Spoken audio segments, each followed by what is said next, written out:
ঘটেছে। মুখ্যমন্ত্রী হিসাবে শপথ নেওয়ার পরই অ্যাকশন মোডে শুভেন্দু অধিকারী। অবৈধ টোল ট্যাক্স বন্ধ করার নিদান দিয়েছিলেন মুখ্যমন্ত্রী। সেই মতো পঞ্চায়েত সমিতির নামে তৃণমূলের অবৈধ টোল ট্যাক্স বন্ধ হল দুর্গাপুরে। দুর্গাপুর ফরিদপুরের ধবনী এলাকায় পঞ্চায়েত সমিতির নামে এই টোল ট্যাক্স চালাতেন স্থানীয় তৃণমূল নেতারা।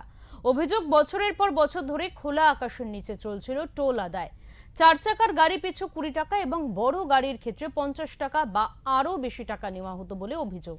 স্থানীয় সূত্রে জানা গিয়েছে, প্রায় 7-8 বছর আগে একবার টেন্ডার হলেও পরে আরও নতুন করে কোনো টেন্ডার হয়নি। ওই ঘটনাকে কেন্দ্র করে তৃণমূলকে কটাক্ষ করেছেন আসানসোল সাংগঠনিক জেলা বিজেপির সাধারণ সম্পাদক শ্রীদীপ চট্টোপাধ্যায়।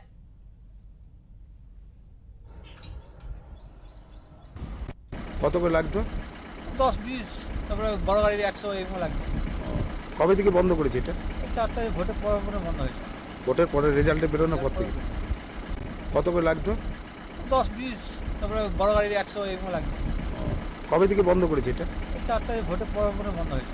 ভোটের পরে রেজাল্টে বেরোনোর পর থেকে পশ্চিমবঙ্গ সরকারের মাননীয় সম্মানীয় মুখ্যমন্ত্রী শুভেন্দু অধিকারী মহাশয়কে ধন্যবাদ জানাবো যে উনি পশ্চিমবঙ্গে মসনদে বসার সাথে সাথেই যেভাবে পশ্চিমবঙ্গে সমস্ত জায়গায় তৃণমূলের নেতা দাদাদের দ্বারা যে টোল ট্যাক্স তোলা হতো, উনি আজ সরকারিভাবে বিজ্ঞপ্তি জারি করেছেন যে কোনো বেআইনি টোল ট্যাক্স চলবে না। আমরা দেখেছি এই পাণ্ডবেশ্বর বিধানসভাতেই ধোয়াবুনি থেকে শুরু করে হেতেডোবা, ঝাঁঝরা এবং সারা বাংলায় সমস্ত জায়গায় এই তৃণমূলী নেতা দাদারা যে মানুষের কাছে বেআইনিভাবে টোল ট্যাক্স তুলতো, সেটা বন্ধ করে দেওয়া হয়।